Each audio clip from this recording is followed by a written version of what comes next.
राधा स्वामी। प्यारे ज्ञानात्मन, आज दिनांक 1 जून सन 2025 ईस्वी की प्रातः बहन रेणु सिंह एवं महेश सिंह तोमर, आत्मश्री नरेश सिंह तोमर एमपी वाले के आवास पर आपकी प्यारी बस्ती केशव नगर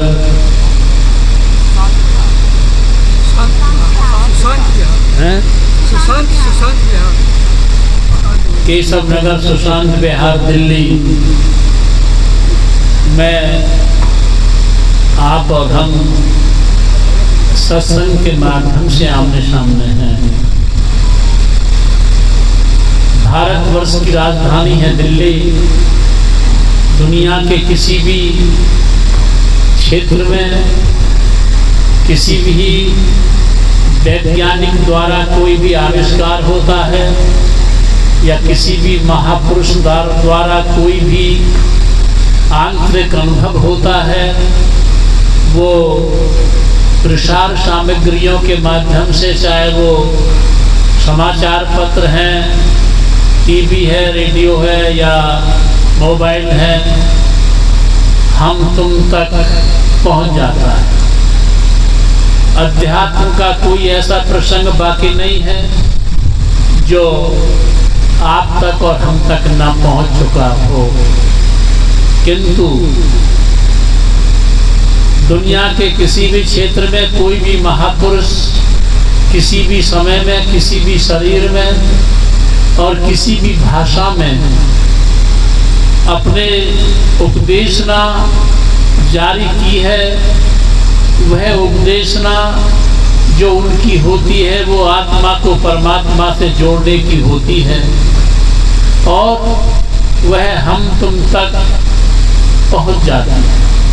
उनकी उपदेशनाओं को पहुंचने का सिलसिला सत्संग है। सत्संग का सिलसिला जारी है जो हम तुम सबको अपनी सूचना देता रहता है। तो सत्संग मनुष्य को शुभ दिशा देने का एक श्रेष्ठ माध्यम है।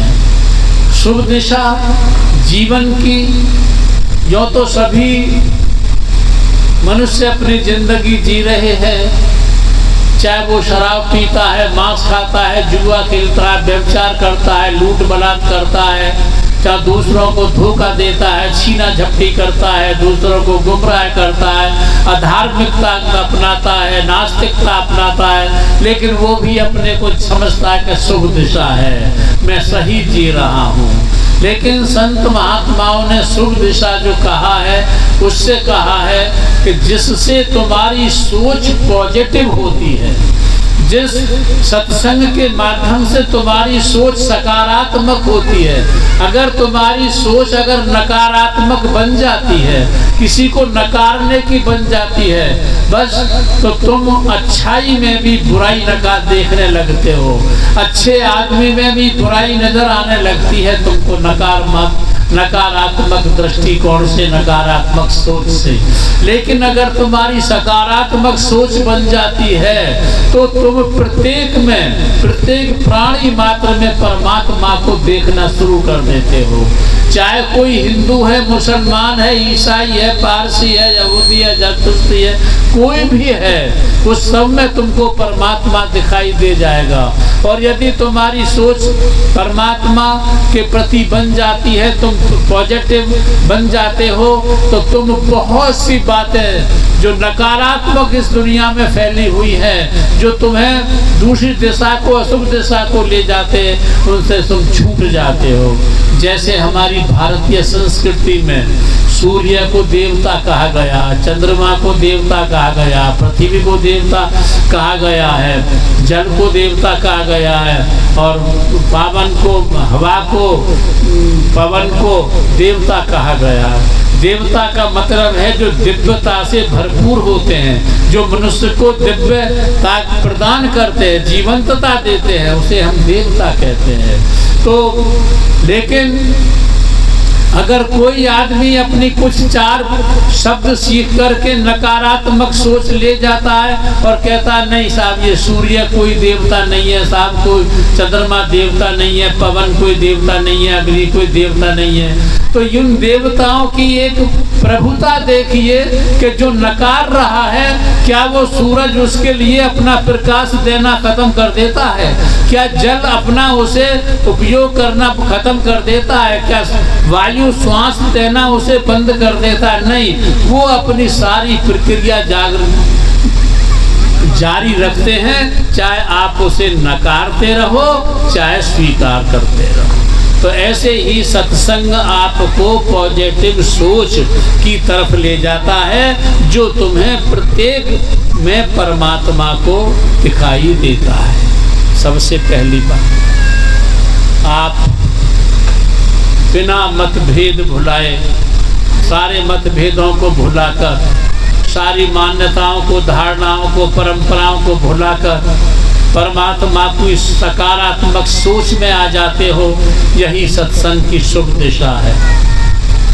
अब जब मैं कहीं भी जाता हूँ तो अपनी प्रवचन माला में किसी न किसी संत महात्मा के मोती को उस माला के धागे में पिरोता हूँ। आज के प्रवचन माला के धागे में मैं जो मोती पिरो रहा हूँ, उस मोती का नाम है संत नाग महाशय। संत नाग महाशय। संत किसे कहते हैं? जो संसार की वासनाओं से शांत हो जाता है, या मन चित्त बुद्धि अहम इंद्रियों की पहुंच से परे स्थिर हो जाता, शांत हो जाता है, जो जड़ तत्व से सिमटकर चेतन तत्व में स्थित हो जाता है, उसे बाबा गरीब साहब ने अनमोल वचन में बड़े साफ शब्दों से कहा है कि जो ध्रुव मध्य में ध्यान जमाने के बाद 10वें द्वार के अंदरूनी मार्गों को, अंदरूनी धनियों के रास्तों को तय करता हुआ सचखंड में स्थित हो जाता है, उसे संत कहते हैं। तो संत आप ये समझे शांत हो जाना, जो शांत हो गया वासनाओं से, आशाओं से, तृष्णाओं से, इंद्रियों की आकांक्षाओं से, उसे संत कहते हैं। नागा शब्द हमारे यहाँ बहुत प्रचलित है। नागा उसे कहते हैं जो व्यक्ति परमात्मा के लिए पूर्ण समर्पित हो जाता है और अपने वस्त्रों से भी मुक्त हो जाता है, उसे हमारे यहाँ नाग कहते हैं, नागा कहते हैं। और संत नाग महाशय, महाशय का अर्थ विद्वानों ने कहा है जो महाआशय, जो मतलब ये है कि वो आत्म ज्ञान पर स्थित हो जाता है। जो महाशय है, जो जिंदगी का महान आशय है, उस पर आत्मज्ञान पर स्थित हो जाता, उसे महाशय कहते हैं। अब संत नाग महाशय का जन्म जो हुआ था वो 21 अगस्त सन 1846 ईस्वी को, जो आज बांग्लादेश में लगता है, जो आज बांग्लादेश में पहले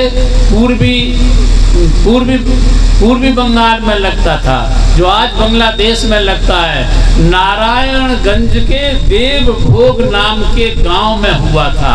उनके पिता का नाम दीनदयाल था और माता का नाम त्रिपुरी जी था। और जब वह 8 वर्ष के थे तभी उनकी माता का देहांत हो गया और उनको उनकी बुआ जी ने उनका पालन पोषण किया था।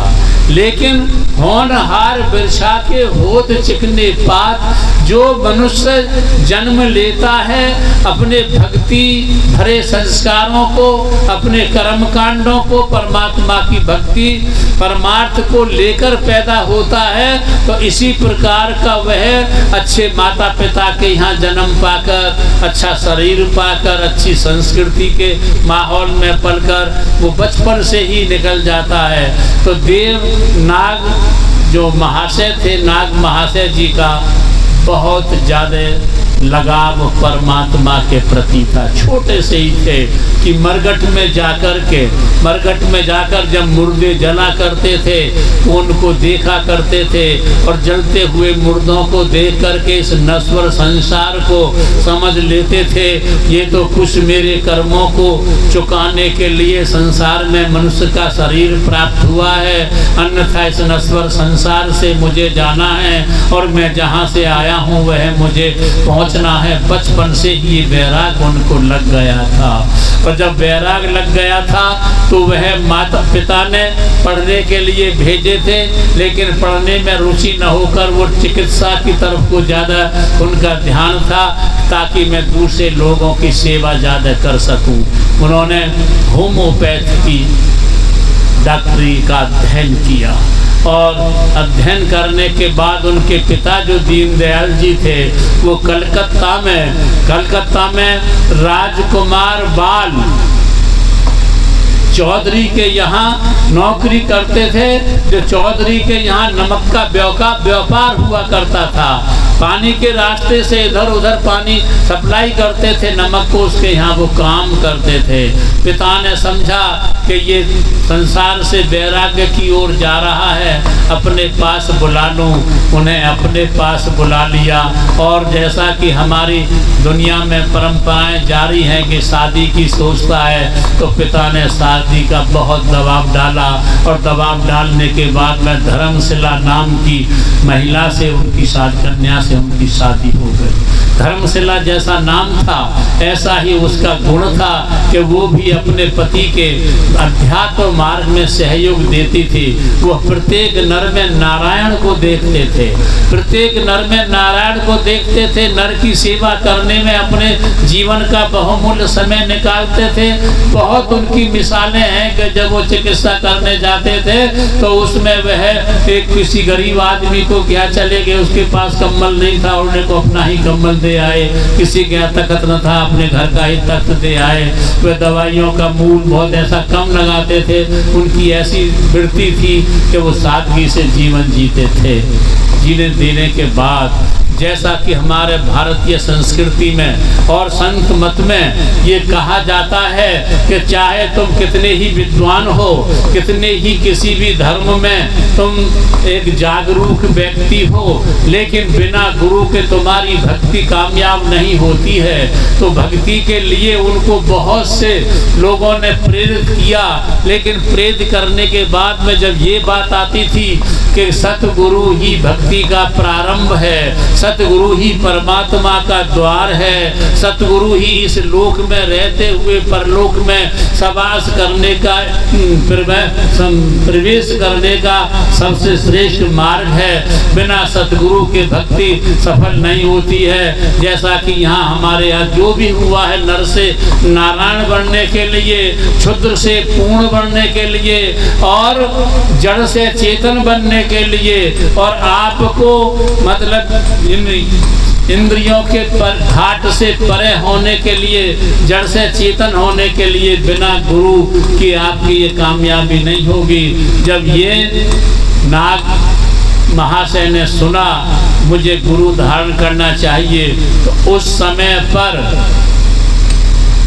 दक्षिणेश्वर में स्वामी रामकृष्ण परमहंस बहुत अच्छे जागरूक धर्म प्रसार करने वाले थे। रामकृष्ण परमहंस के पास पहुँचे और उनसे दीक्षा ग्रहण की। कई लोग मुझसे प्रश्न करते हैं कि रामकृष्ण परमहंस तो सगुण उपासक थे। नहीं, ये उनकी सोच थोड़ी सी दूर है। रामकृष्ण परमहंस सगुण और निर्गुण साधनाओं के सम्यक थे, उनके बीच में समावेशी थे। वो दोनों के बीच में, जैसे कोई सरगुण उपासना मूर्ति से शुरू होती है पूजा, कोई अमूर्ति की ओर। मूर्ति एक जैसे क्लास में हम जाते हैं, ए पे अमरूद, आ पे आम, छोटी ई पे इमली हमको पढ़ाता है क्लास टीचर, ऊपर ए लिख देता है, नीचे अमरूद बना देता है, ऊपर आ बना देता है, नीचे आम बना देता है, ऊपर ई शब्द बना देता है, नीचे इमली बना देता है। ऐसे ही बच्चा ए आ ई को शीघ्र नहीं समझता, लेकिन मूर्ति को देखकर ए पे अमरूद, आ पे आम, छोटी पे इमली, बड़ी पे ई कहना शुरू कर देता है। तो जो सगुण उपासक हैं वो मूर्ति के माध्यम से अमूर्ति की ओर, यानी सगुण के उपासक से निर्गुण की ओर बढ़ते हैं। जैसे संत मत में भी सतगुरु की जो शरीर की स्वरूप को लेकर के हम शब्द स्वरूप की ओर जाते हैं, शरीर के स्वरूप से शब्द के स्वरूप को जाते हैं। ऐसे ही राम कृष्ण जो थे वो समावेशी थे सगुण और निर्गुण भक्ति के। उनका जब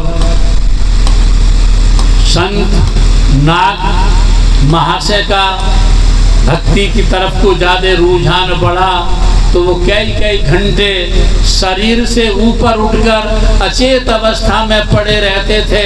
और पड़े रहने के बाद में जो एक हम जैसे कहते हैं तुरिया अवस्था कहते हैं, संत मत में तुरिया अवस्था में पड़े रहते थे।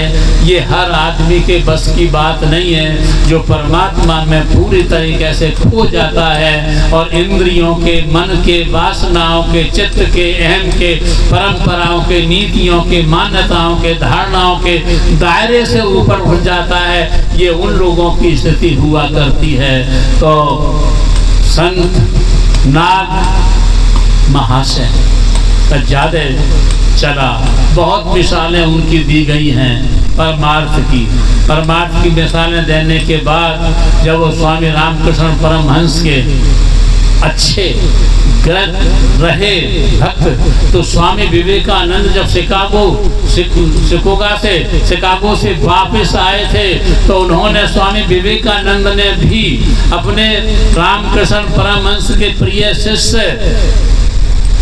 संत नाग महाशय की बड़ी प्रशंसा की थी कि हम तो संसार को तथ्यों का ज्ञान कराने में लगे रहे, लेकिन हमारे गुरु भाई नाग महाशय आत्म तत्व पर स्थित होने में सफल हो गए।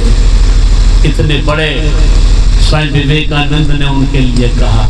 मैं ज़्यादा लंबी बात नहीं कहूँगा। वो परमार्थ का कार्य करते हुए, परमार्थ की दिशा लोगों को देते हुए, अपने जीवन को बड़ी सादगी से जीते हुए और 53 वर्ष की अवस्था में यानी सन 1899 ईस्वी को इस दुनिया से विदा हो गए। ये मैं संत नाग महाशय का मोती धागा में पिरो रहा हूँ। अब मैं आपको थोड़ी सी इतिहास की ओर ले चलता हूँ। जब आदमी को परमात्मा के नाम की प्यास लगती है, और जब प्यास लगती है वह शब्दों के पानी से प्यास नहीं बुझती। कितना ही उसके सामने वेदों का, शास्त्रों का, पुराण का, बाइबल का, तौरात का, अंजील का, कुरान का, किसी भी धर्म ग्रंथ के ज्ञान की बातें उसे सुनाते रहो, लेकिन परमात्मा के दर्शन की प्यास जब लग जाती है तो ये शब्दों का पानी उस प्यास को नहीं बुझा पाता है।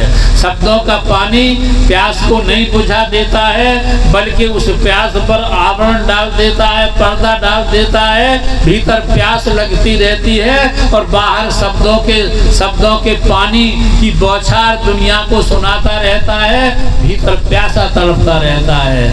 लेकिन जब प्यास लगती है और नहीं रुकता तो वो किसी गुरु की तलाश में चलता है, क्योंकि गुरु मनुष्य को शब्दों का पानी नहीं पिलाता, वो साधना के पानी से शुरुआत करता है। वो ध्यान के पानी से उसको संतुष्ट करता है, ध्यान के पानी को पीने की युक्ति बताता है। तो मीरा को जब परमात्मा के नाम की प्यास लगी तो वह भी परमात्मा के तलाश के लिए राणा सांगा के माध्यम से काशी में पहुंचकर स्वामी रविदास जी की शिष्या बनी और शिष्या बनने के बाद जब अंतर ध्यान में उतरी, आज भी देखा होगा आपने राणा सांगा के किले चित्तौड़गढ़ में उनकी छतरी मौजूद है। तो जब वह प्यास के लिए परमात्मा के भजन ध्यान में लगी तो उनके परिवार को कुछ उनकी गतिविधियां पसंद नहीं आई थी, तो वह वहां से वृंदावन की ओर चली गई। और जब वृंदावन की ओर चली गई तो वहां पर जो वृंदावन का जो श्रेष्ठ मंदिर था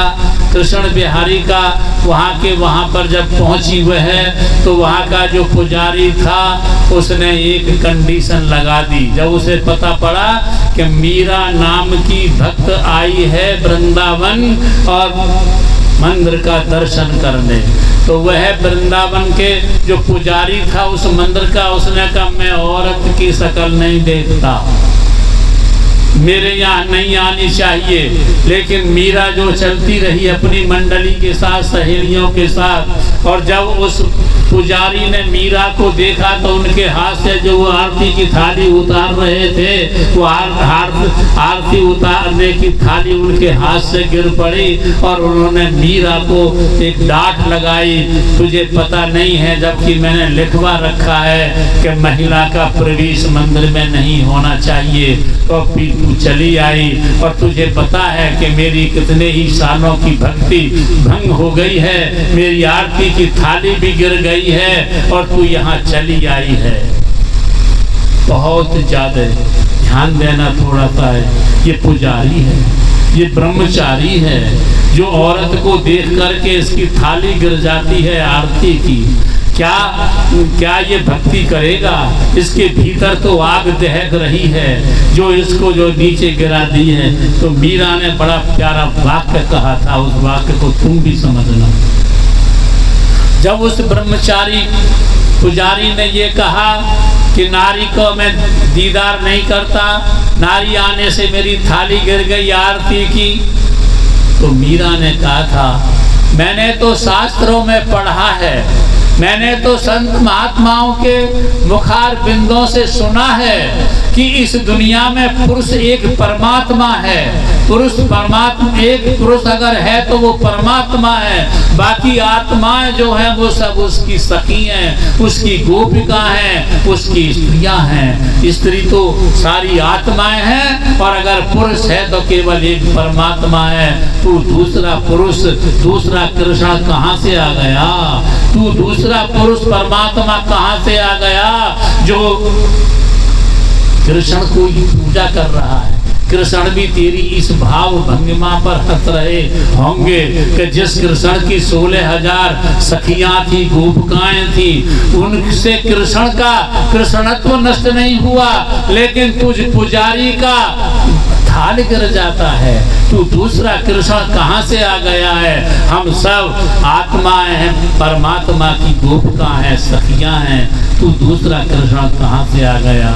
वो लज्जित हुआ और उसे अपने अहोभाव का एहसास हुआ कि मैं कितना अहंकार में पड़ रहा हूँ। तो मैं तुमसे यही इस माध्यम से अपील करूँगा कि आप एक परमात्मा, हमारा तुम्हारा एक इष्ट है, परमात्मा है जो मालिक है, हम तुम सब आत्मा हैं। यहाँ पर चाहे कोई हिंदू बना दिया है, मुसलमान बन गया है, ईसाई बौद्धिस्ट बन गया है, यहाँ जातियों के बंटवारे हो गए हैं, लेकिन हमारा तुम्हारा सब का मालिक परमात्मा एक है और हम तुम सब उसकी एक इकाई हैं, सब उसकी गोपिका हैं, सब उसकी सखियां हैं। आपसे हिल मिलकर प्यार से रह करके इस परमात्मा की प्राप्ति के जो समाधि होने का सूत्र संत महात्मा सिखाया करते हैं, समाधि सीख करके अपने भीतर इस परमात्मा के प्रकाश का स्वानुभव करो।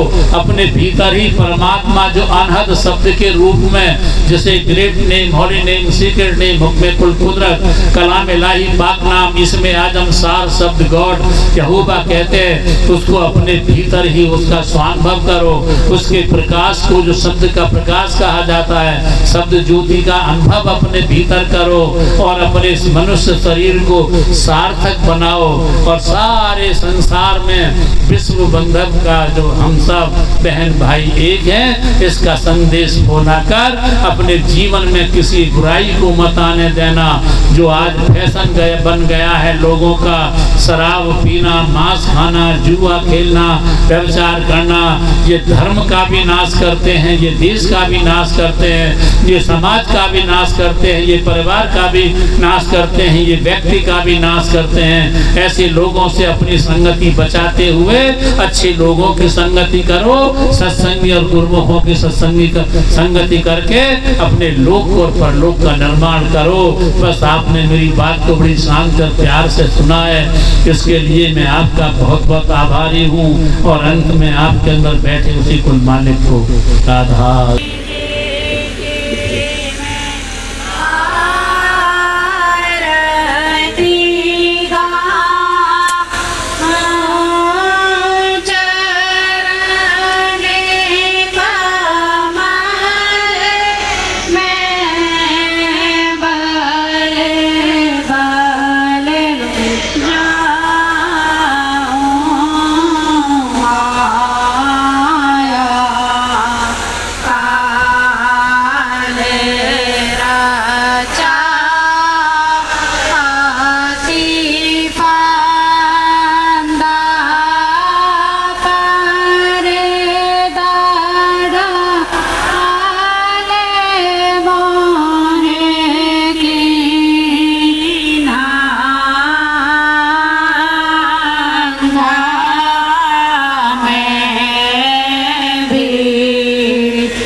जा